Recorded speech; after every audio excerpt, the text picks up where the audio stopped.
News Radio 840 WHAS. Good Sunday morning. Bob Sokoler, the Louisville Real Estate Show, here with you till the top of the hour. And with us, a great group of people and some very interesting questions. We'll get to those in a second. First, let me introduce the folks who are here. Chuck Lawler, who is the head guy, the big kahuna over at the Crosby Law Offices.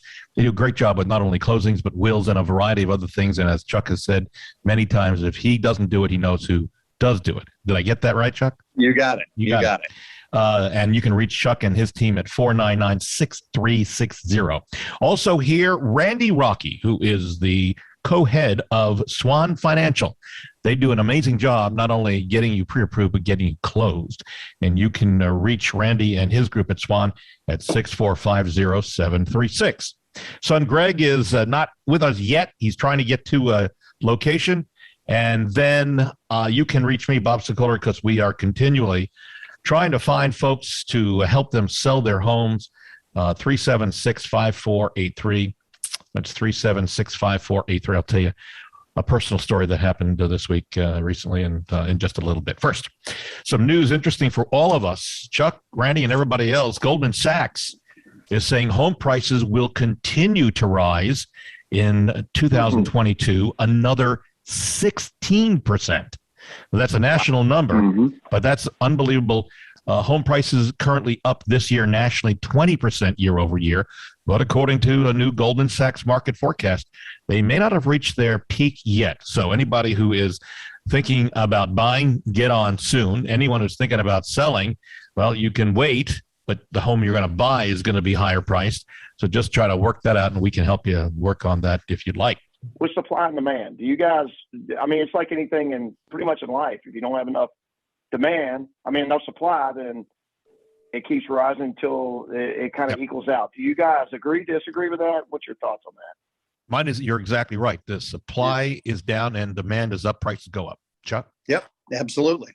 Adding to all this, gas bills are expected to surge this winter. Nearly half of U.S. households who heat their homes with natural gas can expect higher bills this winter, an average of 30% higher compared to last year. That's according to the Energy Information Administration. Just FYI, next week on this show, we are going to give you a winter-proofing your home tips and help. So just mark your calendar for next Sunday at this time. Also, study property values fell 30% because of poor landscaping. Another report that came out, again, suspect on the folks that have issued it. This is a group that deals in getting your landscaping looking good. Yeah. But it's called trees.com. I didn't even know there was a trees.com. But according to an October 13th study, that if your outdoor landscaping looks bad, you can lose 30% of the price of your home. And finally, a new report, best places to live in 2021. The top cities, Madison, Wisconsin, Ann Arbor, Michigan, and Overland Park, Kansas. And I know you're wondering, Louisville came in out of 100 cities as the 46th best place to live in the country. We are in a COVID environment, which that means, of course, that we're doing these shows with a little less tech, which means we don't have the ability to get your questions on the air in a audio format, but we can with emails. And what we ask you to do is send me an email, bob@wesellouisville.com. In the subject line, just say radio question, and then put the question in the body, and we will get it on the air. Like this one, Chuck, from Sadie, who says she sold her home back in June of this year, but was just notified by her seller's agent that the buyers want repairs done to a leaky roof. Sadie says the roof did not leak when she owned the house. Is she on the hook for the repairs? Again, in June of this year is when the house closed. Mm-hmm. Yeah, June to now, it's kind of a res ipsa loquitur is what the Romans would have called it. Okay. It wouldn't have happened anyhow. You'd have to prove it. She could come in and say, no, it didn't leak at all, ever. And then, when the fellow who's going to do the repairs gets up there and says, nah, it looks like this wood's been rotting for a while, she's probably going to get on the hook for it. Plus, there might be a disclosure issue. But in fact, it could have been new damage. You've got people up on top of the roof tramping around, or you've got people doing something. He installed a satellite dish on the roof. There's all kinds of permutations here. But typically, if it's that soon thereafter, there might be some liability. So my suggestion, Sadie, would be to hire your own roof inspector, the one that you trust, right? Have that roof inspector go out, look at it, and try to determine if it's new or existing. And if it is pre-existing, that the roof said, oh, it could have been here for the past 6 or some months, as you heard Chuck say eloquently, you might be on the hook at this point. So you might want to try to work out some sort of compromise where you pay for partial repairs or not. By the way, some home warranties, like the American home warranty that we use, they cover $500 of repairs to a roof. So that's just a little thing to keep in the back of your mind. But I think Chuck's advice is don't think you're completely on the hook, but just be open. Get some proof. Get some proof. And, maybe you didn't know about it. That happens, but you are liable for things that exist, patent or latent defects in a house, and a roof is kind of one of the big ones. And Chuck, that's a year after you sold, or a year after the buyer should have known that there could have been a problem. If you look at the contract that had new language added into it, it could even be longer. But typically statutes of limitations start running when you knew or should have known. My bet is they had a home inspection. So, if they had a roof inspection, it might have been running for a while now, but typically a year from when they knew or should have known, unless there's additional language in the contract that bumps it out longer. Got it. If you want to see a replay of this show, actually see it, you can go to LouisvilleAnswers.com. We record the shows, put them up on YouTube, and LouisvilleAnswers.com will get you to our YouTube channel. Also, if you want to read about our reviews, we now have LouisvilleZillow.com and LouisvilleGoogle.com to read 2 different sets of reviews that we get from our clients.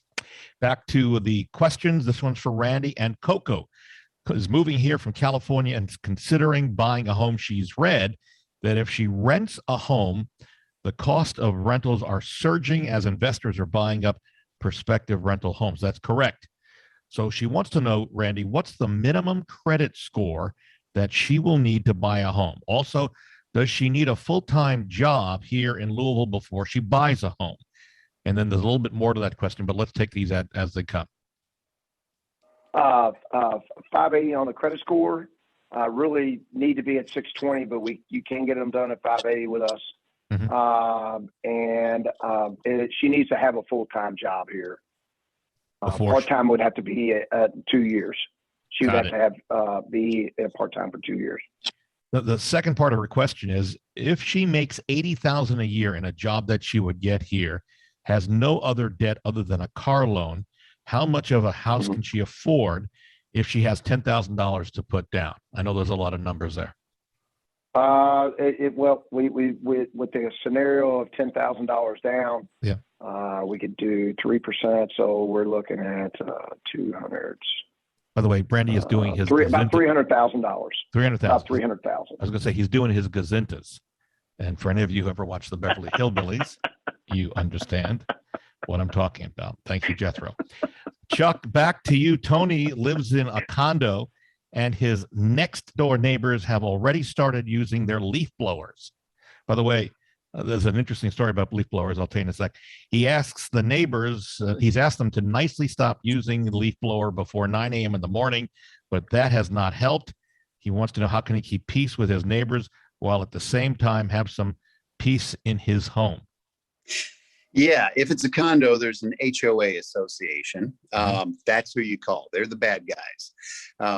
If he's, I can't imagine that there's an HOA out there that doesn't have a rule or a bylaw or something that prevents blowing of leaves before 9 o'clock. Let me jump in here.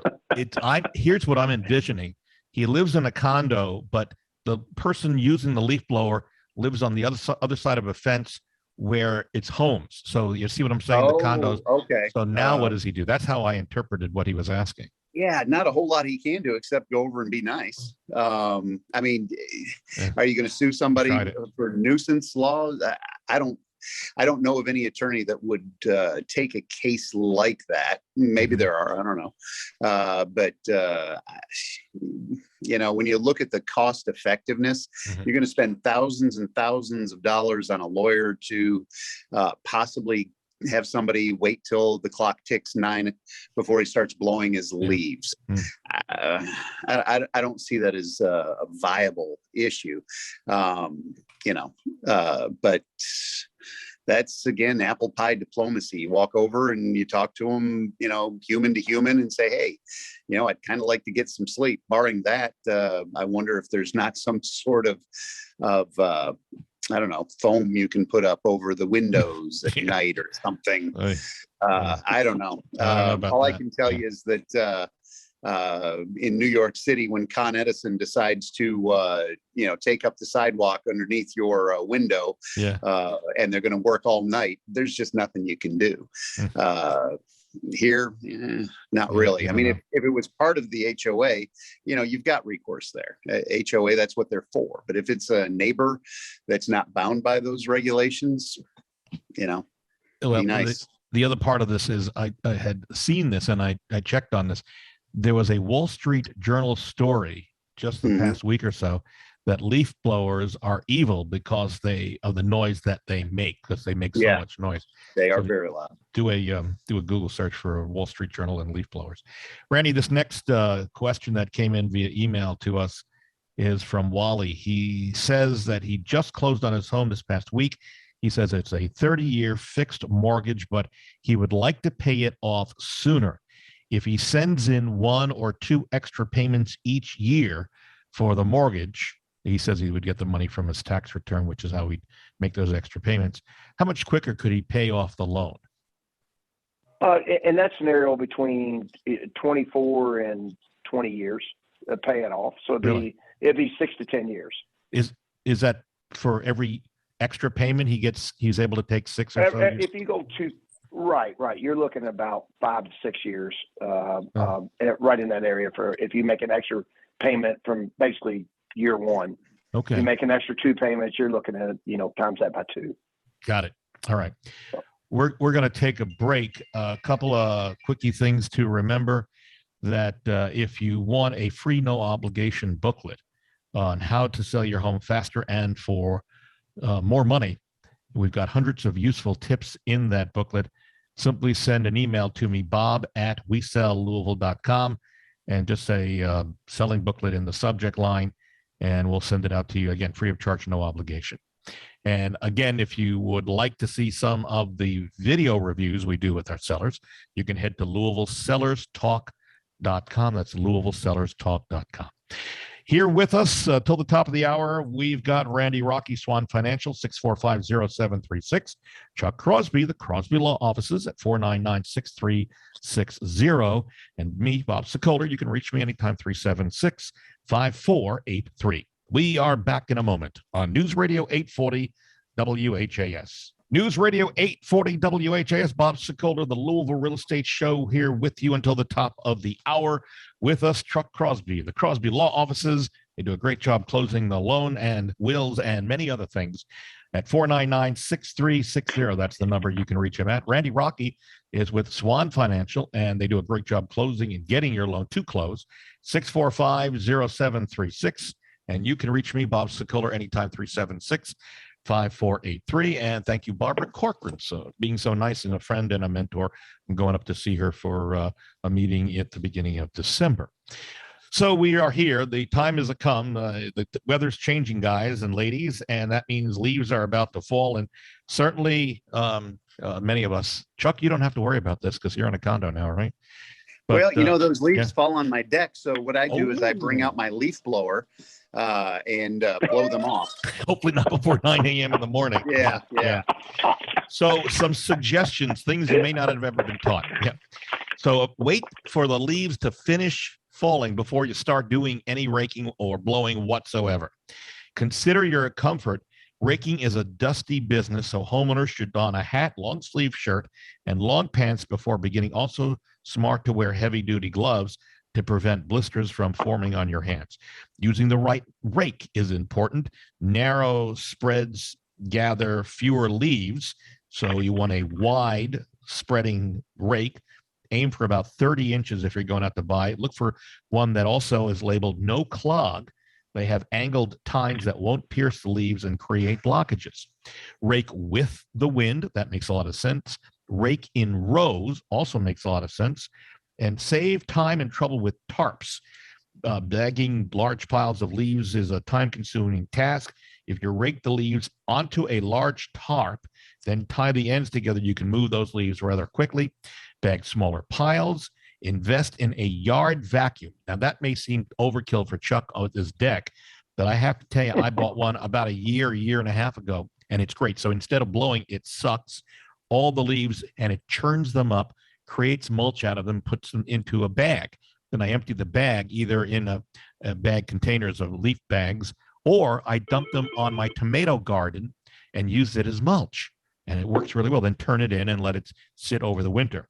Rake before rain. That makes a lot of sense. Use the leaf blower if you are like Chuck or want to blow everything into a little area, and be easy about it. Unlike the raking done to prepare a garden bed for planting, leaf raking requires only gentle motions. That's the best thing.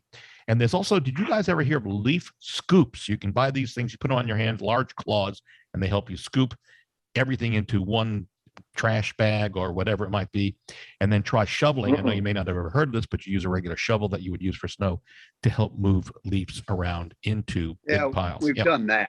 I just remember Grandma telling me, "Hey Chuck, go rake up all the leaves, and it's use whatever's handy." Yes, Chuck, this is for you. Did you see the article by chance, New York Times this past week, entitled "My Real Estate Secret Weapon"? No, I did not. All right. So there's a New York Times article, and basically the summary of it is the buyer's letters or love letters are controversial. We've talked about this in the past. Oh, yeah. And this article says, when maybe not so necessarily effective, but I will tell you here in Louisville, we have found that if you write a love letter to a seller, if you're a buyer, you write the love letter to a seller, telling them how much you love the house and will take care of it and go on and on. It does seem to sway buyers. I've seen it happen on sellers. It sways sellers. I've seen it happen. So the article in the Times tracks the potential home buyer and the use of love letters to the buyer and seller. Overall, it once again brings up the point of whether it's going to continue to be illegal for us in this country, not alone Louisville, to write love letters. Thoughts on this? Anything new that you've heard, Chuck, in advice to anybody who's a buyer who wants to write a love letter to try to sway the seller towards them? No, haven't heard anything new. Still remember the closing where part of the love letter was a bottle of Pappy to be consumed at closing. We were involved in that. Yep. Yeah, I remember that one. Yep. Not soon to forget, but no, it seems to me that dollars and cents are what, but then again, I can see if you've had the house for 40 years, you want somebody to come in and love it like you did. My mind just doesn't go that way. So But nothing legally against it right now that we're seeing that hard and fast don't do it. Okay. Absolutely not. All right. Randy, this comes from Andy. He says he's about to buy his first home. Just heard this past week that interest rates were back above 3%. Is that true? I'll give your NMLS number again, because I know you need to do that. 26362. And yes, they move. Well, it depends on credit score and down payment and all that, but they're hovering around that 3% range. So Andy asks, on a 30-year, and on a 15-year, about 2.5.